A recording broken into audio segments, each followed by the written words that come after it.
Alors il est crucial, de par la problématique première de la démographie,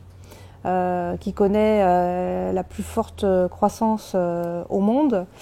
qui fait que ces pays ont une jeunesse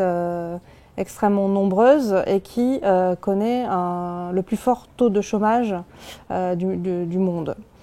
Donc il y a nécessité à trouver de l'emploi à cette jeunesse, d'une part, et ceci est d'autant plus crucial que les révolutions du printemps arabe ont démontré que cette jeunesse en perte de perspective pouvait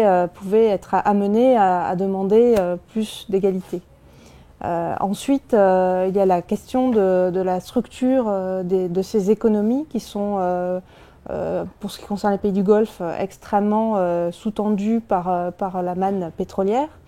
Donc se pose la question de diversifier cette économie pour créer de nouveaux emplois dans d'autres secteurs.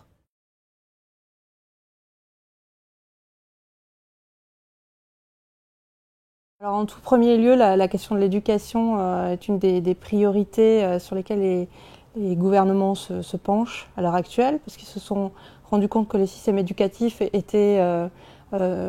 correspondait pas finalement aux attentes des entreprises. Donc il s'agit de rénover la façon dont l'enseignement est conçu dans ces pays pour faire émerger une main-d'œuvre compétente et correspondant aux attentes des entreprises. Voilà, donc c'est un nouvel état d'esprit qui doit émerger au travers d'une réforme des systèmes éducatifs.